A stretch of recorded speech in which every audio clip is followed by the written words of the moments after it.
안녕하세요. 전 중학생 아들을 키우고 있는 40대 중반의 워킹맘입니다.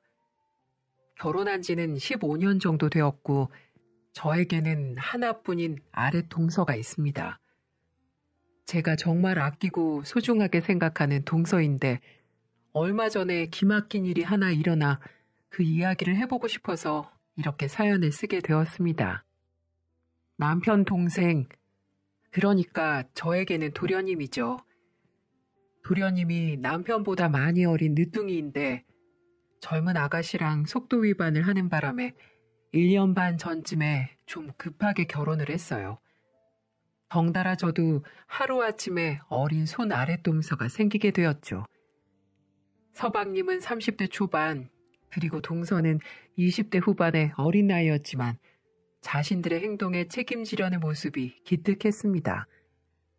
흔한 젊은 사람들처럼 쉽게 아이를 지워버린다거나 포기해버리려는 생각을 하는 게 아니라 끝까지 책임지려고 하는 모습이 대견스럽기까지 했죠.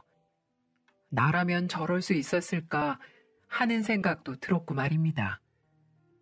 사실 평범한 20대 후반의 아가씨들 같으면 자기 치장하느라 바쁘고 놀러 다니기 좋아할 텐데 동서는 달랐어요. 결혼식도 생략하고 시집살이를 자처했습니다.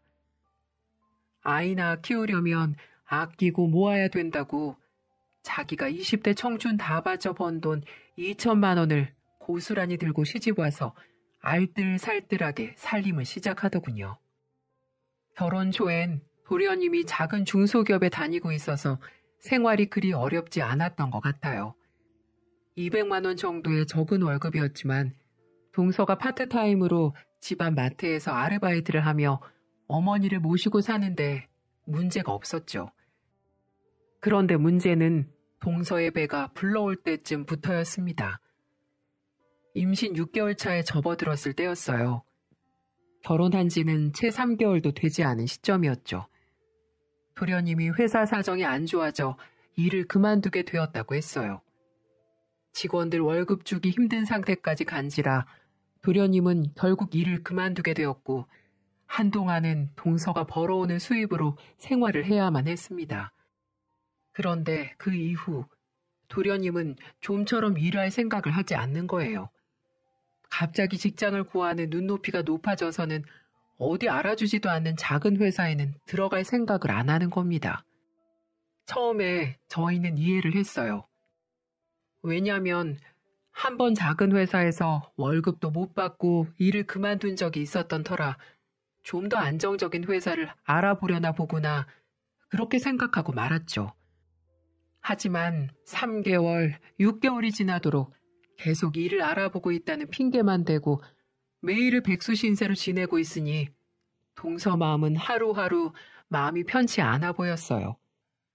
그렇다고 연세 많으신 어머님 보고 일을 하라고 할 수도 없는 노릇이고 사지 멀쩡한 도련님이 일은 안 하고 저러고 있으니 결국 동서가 가장이 될 수밖에 없었습니다.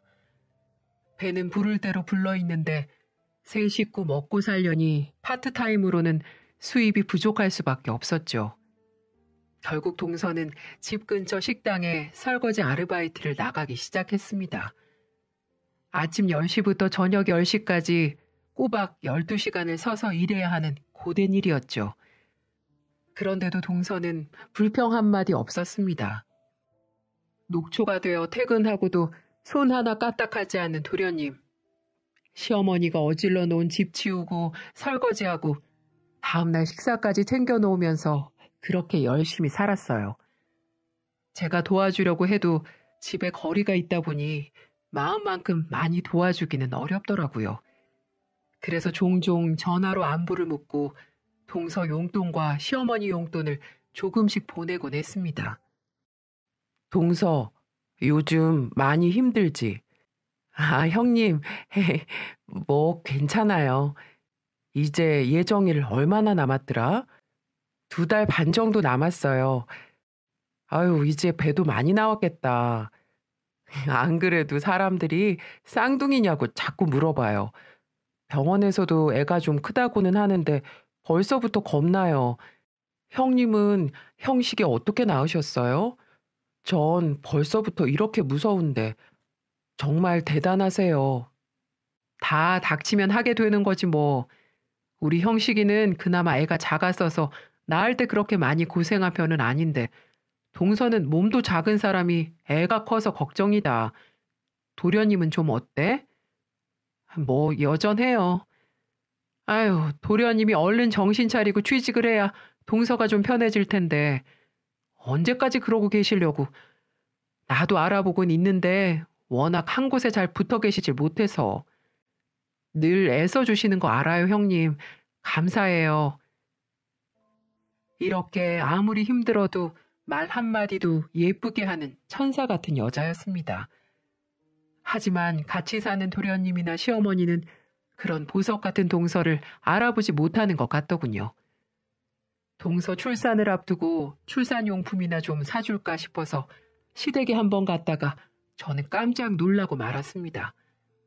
일주일에 하루 쉬면서 뼈 빠지게 일하는 동서를 두고 시어머니는 식당일 하는 년이라며 깎아내리고 있더군요.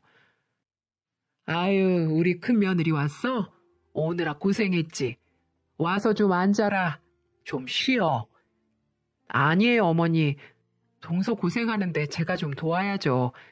동서, 그만하고 잠깐 앉아. 식사 준비는 내가 할게요.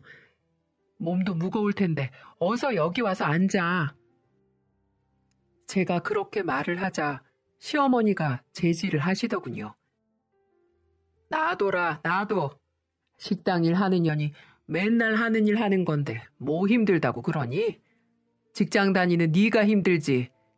우리 금쪽 같은 장손도 낳아주고 아주 복덩이야, 복덩이. 그러면서 어머니는 제 손을 잡아 끌어 기어이 소파에 앉히더군요. 동서는 너무나도 익숙하게 제게 형님, 앉아서 쉬세요. 음식 준비 끝나요. 라고 하며 다시 주방일에 매진하더라고요. 중간에서 저는 이러지도 저러지도 못한 채 눈치만 볼 수밖에 없었습니다. 딱 봐도 오랜만에 저희 놀러 왔다고 동서가 열심히 식사를 준비한 것 같더군요.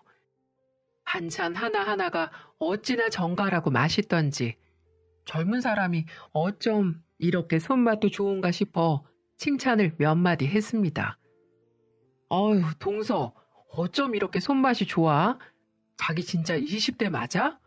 동서 어머님이 음식 솜씨가 좋으신가 봐. 정말 나중에 반찬 가게 해도 되겠어. 에이, 형님 부끄럽게 왜 그러세요? 아니야, 정말이야. 어쩜 이렇게 나이도 어린 사람이 재주도 많고 성실하고 배불러서 힘들 텐데 뭘 이렇게 많이 차렸어 또. 괜히 미안하게. 아니에요, 형님. 형님 오셨는데 이 정도는 해야죠. 그렇게 저는 동서랑 서로 덕담을 해주고 있는데 그 순간 또 시어머니가 태클을 거는 겁니다. 우리 큰며느리 말 예쁘게 하는 거 봐라. 윗사람이 저렇게 인덕이 좋으니 작은 애는 얼마나 복을 받은 거야 그래. 아유, 쟤는 우리 집안에 드릴 물건이 아니었는데 어쩌다 들여가지고 우리 아들 백수신세로 만들고. 작은 애 너 평생 감사한 줄 알고 살아라. 형님 같은 형님 없고 나같이 마음씨 좋은 시엠이 요즘 찾아보기 힘들다. 그러니까 앞으로 더 잘해. 저는 그 얘기를 듣고 정말 깜짝 놀라 반사적으로 시어머니를 말렸어요. 어머니, 그런 말씀이 어딨어요. 동서가 얼마나 고생하는데. 그리고 동서도 자존심이 있는데 면전에서 그렇게 말씀하시면 고생은 무슨, 식당 일이나 하는 게 자존심은 무슨 자존심. 번듯한 식당에서 요리라도 하면 내가 말도 안 해. 설거지가 뭐야 설거지가. 다른 집 며느리들은 대기업이다 전문직이다 다들 잘 나가던데 난 어디 가서 둘째 결혼했다고 말하기도 창피해 죽겠어. 그렇다고 집안이 빵빵해서 우리 아들 사업이라도 시켜줄 수 있는 것도 아니고. 아유, 내 팔자야. 동서는 밥도 못 먹고 그저 고개를 푹 숙인 채 밥알만 세고 있었습니다. 다다다다 쏘아대는 시어머니 말에 저도 말문이 막혀 아무 말도 할 수 없었어요. 그저 아무 말도 못하고 당하는 동서가 너무 안쓰럽고 불쌍할 따름이었죠. 저는 그럴 때면 식사를 마치고 동서를 몰래 불러내 방에서 따로 이야기를 나누곤 했습니다. 동서, 어머니랑 사는 건 많이 힘들지. 어쩔 수 없죠. 어머니 말도 맞는 말씀이잖아요. 저희 집 가난한 것도 맞고 저 식당 일 하는 것도 맞고 창피하실만 하죠. 아니야, 그게 왜 창피해? 내가 봐선 어머님이 좀... 에휴, 우리끼리니까 솔직하게 말할게. 너무 심해. 아니, 요즘 세상에 동서 같은 사람이 어딨다고.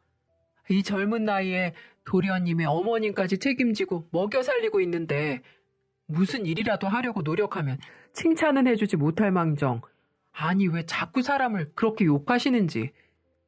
아휴, 그래도 제 마음 알아주는 건 역시 형님뿐이네요. 감사해요. 혹시라도 도련님이나 어머님이 못 살게 굴면 나한테 꼭 말해. 내가 바로 올게. 큰 도움은 못 돼도 동서편에서 같이 싸워줄 순 있어. 알았지? 네, 형님. 그리고 이게 뭐예요? 애 낳으면 돈 들어가는 데가 좀 많아야 말이지. 나도 우리 형식이 낳아봐서 알잖아. 애기 용품도 좀 사고 병원비에도 좀 보탰어.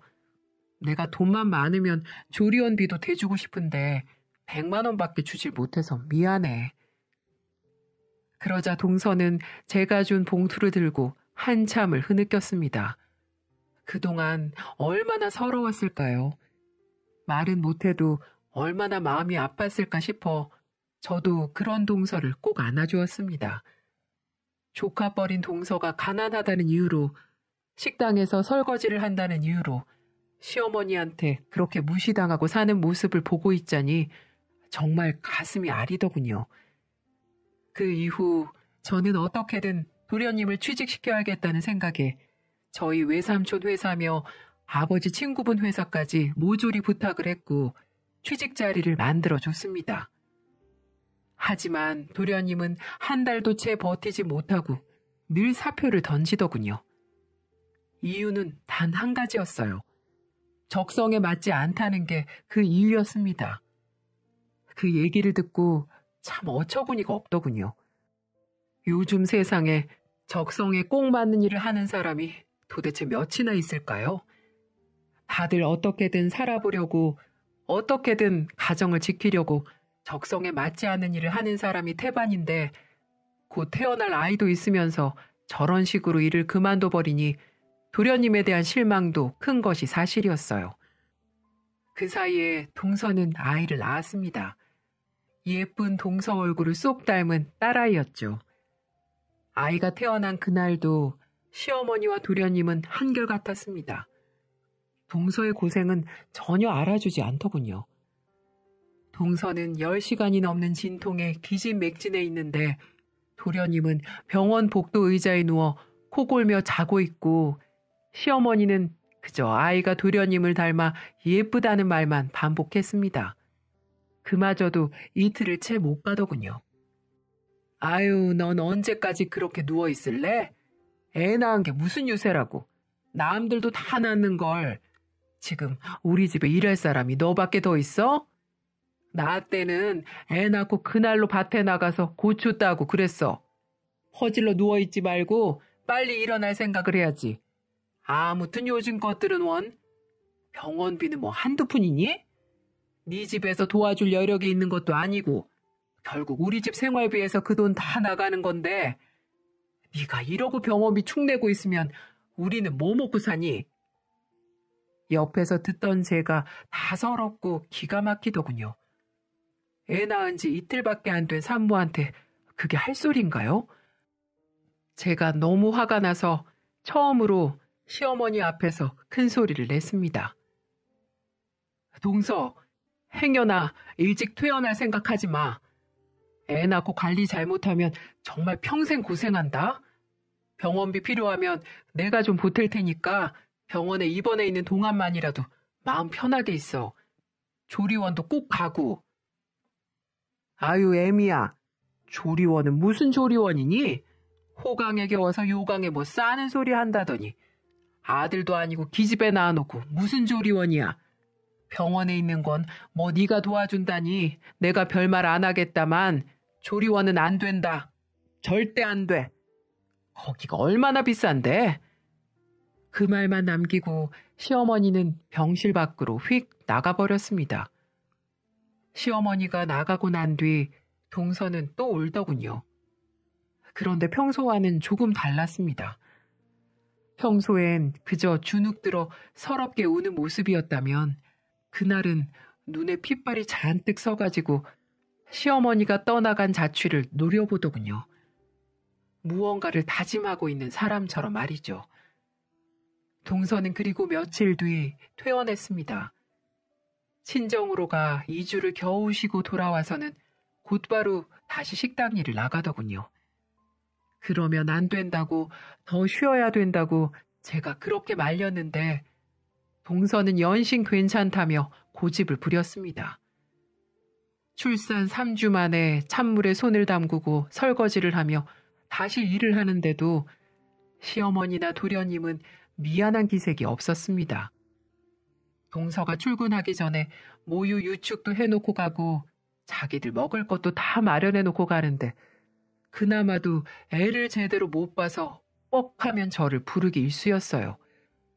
저는 시어머니와 도련님이 정말 이해되지 않았지만 동서 도와준다 생각하고 일주일에 몇 번씩 가서 조카를 봐주곤 했습니다.